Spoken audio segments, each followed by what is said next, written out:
everyone, and welcome to Golden Nova's First React, where I react first to all the things you want to see reacted to first, as long as I'm the first person you come to react to things first. Most of the time. I did spend about 20 minutes recording my reactions to two of these cards that we're about to talk about today, and then I wrapped everything else and found out that I decided not to turn the microphone off. The good news is that it produced some kind of weird staticky noise that I look forward to introducing in some other projects if I ever need to show that some kind of mechanical piece of equipment has been possessed by evil forces. But the bad news is that these technically aren't blind reacts anymore. But I gotta put something out today, so hopefully you'll just enjoy my just recently discovered information on some new cards. Those two being Supersonic Chick, which was revealed today, and Killer Toon Q. I've also brought in some of the Mega Pack premieres and, well, a little something special at the end that I have looked at, but I haven't reacted to them on stream yet, so maybe you'll like to watch my thoughts on them. Hopefully. Anyway, let's talk about Supersonic Chick from the Synchro Fellows? Synchro Fellows is the card. I think it's Power of Fellows is the name of the structure deck. It's a level 1 Earth winged beast monster with 300 attack and defense. If any number of tuners are sent to your grave, even during the damage step, you can special summon this card from your grave if it was there when the monster was sent, or hand even if it was not, but it's banished when it leaves the field no matter what. Then, if Junk Warrior or another monster that mentions it is on the field, you can change all monsters your opponent controls with 1900 or more attack to defense position. Also, you can't special summon from the extra deck for the rest of the turn except Synchro monsters.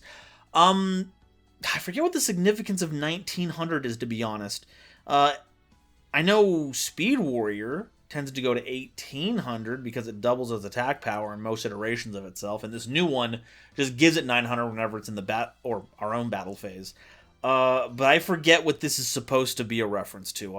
Oh no, it's a reference to original Sonic Chick because it can't be destroyed by monsters with 1900 or more attack. I got it. I got it there. I got it eventually.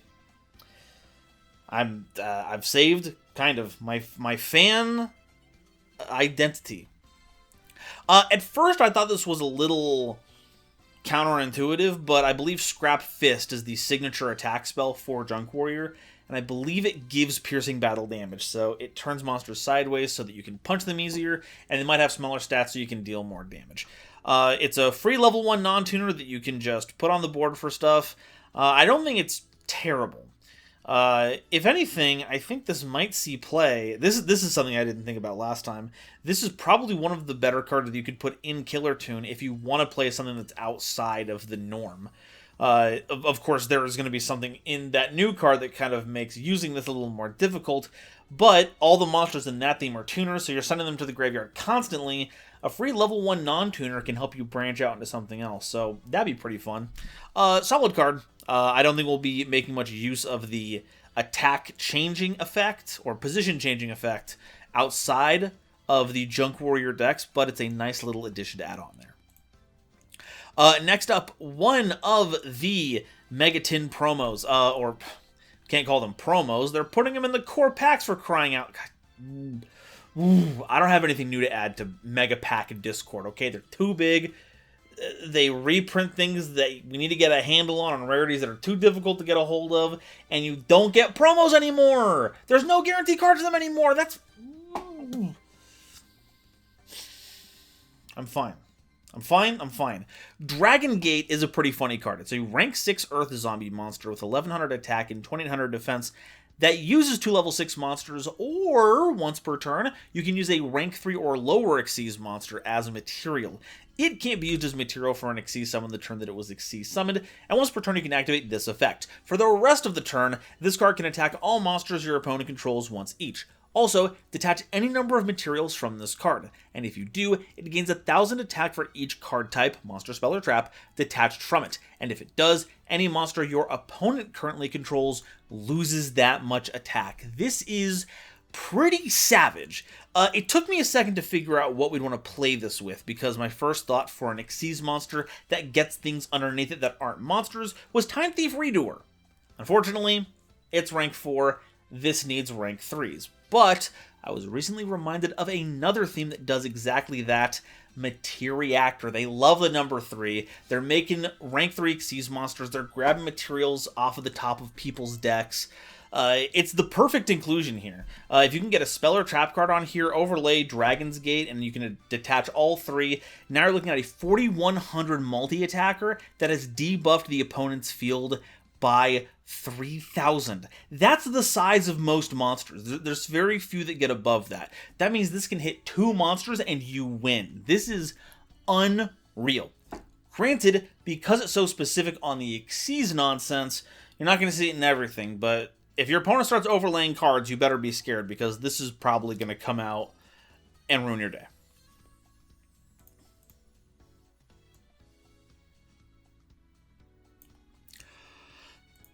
Next up, we have the other card that I was going to attempt to blindly react to, Killer Toon Q, a level 3 Light Fairy Tuner monster, 900 attack, 1900 defense. If this card on the field would be used as synchro material, a tuner in your hand can be used as one of the other materials. If this card is normal summoned, you can special summon a tuner from your hand, deck, or grave except a copy of this card. Also, you can't special summon for the rest of the turn except tuner monsters. And if this card is sent to the graveyard as synchro material, you can excavate the top 2 cards of your opponent's deck, banish one of them, also place the other on the top or bottom of the deck. That is a rancorous effect. That's heinous. So, because like you get to look at the top 2, the power level is going to be variable because you don't necessarily know what's in there. But out of those 2, you take the best one and just chuck it in the garbage forever in most cases. And then you can look at the other card, and you'll know if it's effective against the cards that you have. Maybe it's a board breaker that doesn't necessarily mesh with what they have on field or what you have on field. Maybe it's some kind of starter card that you know you can interact with. They might not have the other cards necessary to push through that engine card. So if it's a card that's going to help them, you just tuck it away, and they're going to have a hard time seeing it again. Put it on top of the deck if it's bad, and now they have a dead draw. That's heinous. And the first one, though, the first effect, this one's pretty goofy. I looked this up during the last recording, but there's a particular tuner monster that's been kind of waiting for a deck to play, and I think we might have found something. Take a look at Bird of Paradise Lost. It's unreasonable to summon normally, a level 8 monster, but it is a worm tuner. It gains 100 attack and defense for each tuner monster that's in your graveyard, and the whole deck is made of tuners, so we'll be throwing them in there left and right. And then once per turn, you can send a tuner monster from your hand to the grave, then target a monster your opponent controls and take control of it until the end phase. Well, that just sounds like we're taking synchro material from our opponent.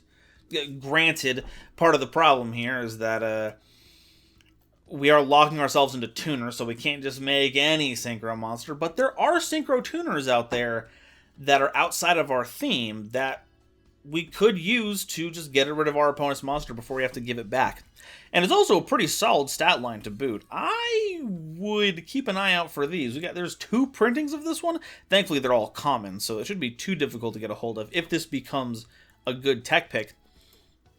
But this card is really savage. I think on theme, we're going to see stuff like summon out Q, summon out one of the tuners that searches you another one, so you can put that into hand. And then you can just make either the level 5 or the level 6 synchro. This is pretty tasty. This is a pretty tasty inclusion. It really ties everything together. I think now I'm a lot more in vibe with Killer Toon. On first reaction, wasn't a big fan. This one really solves a lot of the situations that I was worried about. So, good on them. Looking forward to seeing how they do. Bot Herder. Okay, so this is the last of the promo cards in the Mega Pack. We've already looked at the first one, the big Fire General Lady, in a previous video, and that card is, that card's really good. This one is the epitome of silly. It's a normal spell card that targets a monster your opponent controls. And it's face up that you own. We're going to start over from the beginning on that one. It targets a monster that your opponent controls that is face up that you own, or is any face down defense position monster. If that monster is no longer on the field, or is a monster that you own, and if it's face down, you reveal it briefly to check it. It doesn't flip it, you just take a look at it. Apply these effects in sequence. Inflict 200 damage to your opponent, and then take control of all monsters your opponent controls except that monster.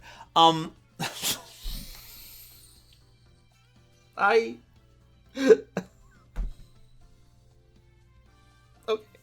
Okay, so even last time I recorded this, I did not catch that it said apply these effects in sequence.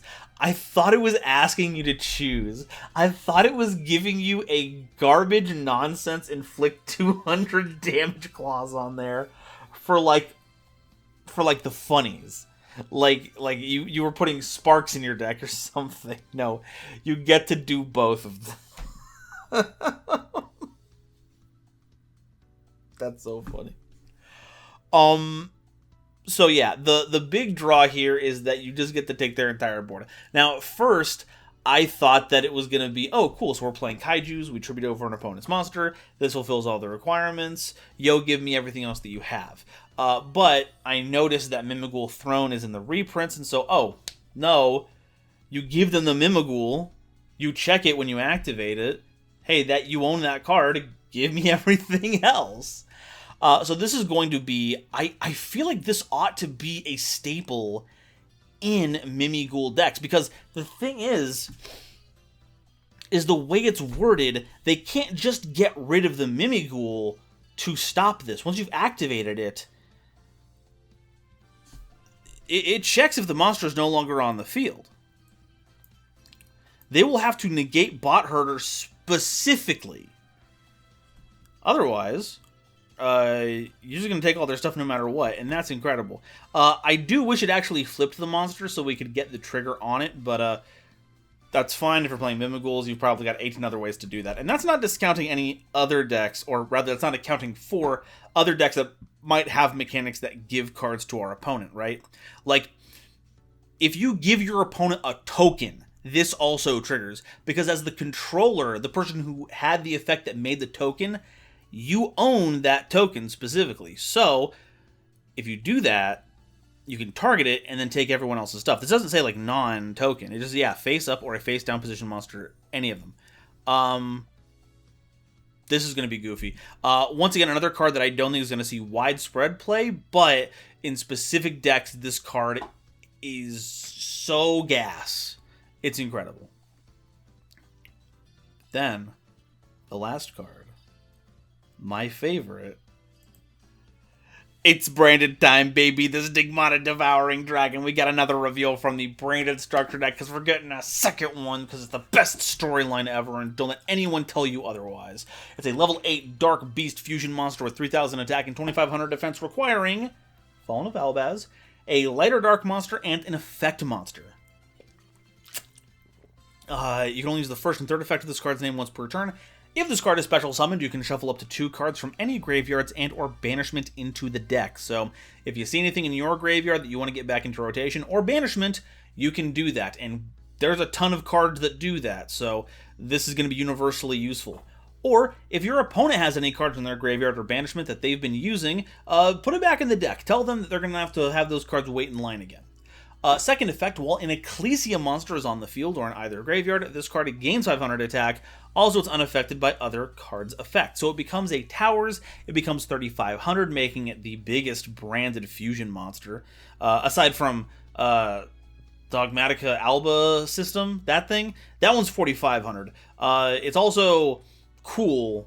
Not necessarily good, but it's cool. So I guess this is kind of a runner-up in attack power, but way higher in the usability charts. Unfortunately, Cartesia is the one that synergizes really well with fusion decks because it has a fusion summoning effect. But Dogmatica Ecclesia still gets us Dogmatica support cards. Having Fleur-de-Lis the Knighted on hand to negate a card out of nowhere and then punching really big is pretty sweet. Or the Incredible Ecclesia is like a quick play Fallen of Albaz, so that's pretty nifty. Especially because this lets your Albaz scoop up a lot of monsters. We're talking, if they have any lighter dark monster, you get to take an additional monster that's an effect monster. Like, that makes the discard like an even trade now. My discard, my Albaz versus your two monsters. And then lastly, during the end phase of this card, it's in your graveyard because it was sent there this turn, a classic Albaz fusion effect, you can add a Dogmatica or Tri-Brigade card from your deck to your hand. Now that's really nifty. Historically, Tri-Brigade and Albaz stuff hasn't really synced very well. This is largely because Branded Fusion locks out anything that's not a fusion-based deck, and Tri-Brigades like their Link monsters, so they didn't always play very well. And this doesn't change that necessarily. Maybe you can play, I'm trying to think. No, Springant's Kid is a Springant, it's not a Tri-Brigade. I'm trying to think of like a Tri-Brigade card. Maybe Mercurier is a Tri-Brigade? I forget. But aside from the core game, what this does is give us another deck master in Domain that expands what we can play. The Albaz decks are cursed with having not quite the best deck master. Generally, you want to play one that's a good engine piece that you can reliably use to get back into the game, which is why some people play base Aluber until they figure out that it means they can't play a lot of the light-oriented Albaz stuff. Some people go for Dispater. Personally, I like Fusion Lubellion because it's recyclable. You can play it multiple times without having to summon it from the Deckmaster Zone. That's not the point, though. This encapsulates both light and dark, so you can play everything you could normally, and it has Tri-Brigade in there, so you can just add them to your Domain deck if you want. Not every turn can have you locking yourself out with Branded Fusion and or Despian opening. And because it is a beast monster, you can play any off-theme beasts to add to Tri-Brigade's power. You can't play, non-light or dark Beast Warriors or Winged Beasts, but I think that's a price that we're willing to pay. I also don't have to worry too much about not having access to things like Bestials because we don't have Dragon, because we have Light and Dark anyway. So this is fantastic. I'm looking forward to playing this. If not in the core game, I think this is just a fine card, not necessarily super powerful, but I look forward to playing this as a deck master at some point because we're getting closer to the big 60-card lore legal Domain deck, and I'm excited to play it. But that's about all I've got here. I feel like, unfortunately, because I'm not a big synchro guy, we started with the weakest point and kind of headed up to the top of the mountain near the end there. But maybe you know more about it. Please share down below all of your information about synchro stuff, how this fits into the synchro fellows. Once again, I might have missed something. I normally tend to do that. Let me know down below all of your fun information about these, the Master Pack promos, the Killer Tune stuff, all that nonsense. And as always, until the next time Konami drops some juicy spoilers, I will see all of you next time. Bye-bye. Today's episode is brought to you by Dragon Shield. Get the sleeves as strong as dragon scales and save 5% on your order by using the coupon code GoldenNova at checkout while helping out the channel. It was also brought to you by my lovely patrons, including this month's illustrious Quasar Commander, Upstairs Media, Nebula Navigator's Third Dynasty, Ada Basilisk, Adam Zajdel, Ancient Wizard, Andrew Newman, Battle Axe, Charlie Mercury, Chibi Gohan, Christopher Fuss, Clockswork, Comrade Eric, Frankie, Garland Chaos, Green Knight, Great Big Pillock, Groog, Hair Bear, Harry the Ominous Benefactor, Iron Zero, Iskander 711, Carp, Marion Jamesy Picata, Mean King, Millennia Asta, Muse Clark, Neon Yaminair, Orozco 09096, Panther J, Bat Boos, Rebel King Lucifer, Red Eyes Jackalow, RJ the Jank Monarch, Sonic 21 Blast, The Critic of Innocence, Thievery Coast, and the Wizard Moose, Cosmic Crusaders Ally Vatnia, Animasta, and Thorak, A Random Pup, Blade Runner 1034, Blitzwolf, Brandon Guzman, Jazz Ghost, Christopher Fuss, again, Chris B, Cool Trainer Dark, Dr. Entity RIP, Eki Bullock, Eva Padilla, Herbal D, Julian Marquez, Kale the Dragon, Lobomaru02, Manga Pages, Natiel Lee Alexander, Not Al Gore, Obsidian, Pombo, Rhyme Kairos, Rogue Wolf, Shizuki Nijimura, Simic Toadstool, Sir Knight JCB, Sphilia, Stepfin Huntsman, The Legendary Raven, the Queen of Time, the Jean, Tiger X2476, Tristan O'Meara, and Zaldreka, as well as all the lovely Starlight Explorers you see on screen now. If you'd like to help me in my journey to cover all of Yu-Gi-Oh's archetypes, get my videos early, be a part of these credits and other awesome perks, it would mean the world to me if you would check out the link to my Patreon in the description or consider joining as a YouTube member.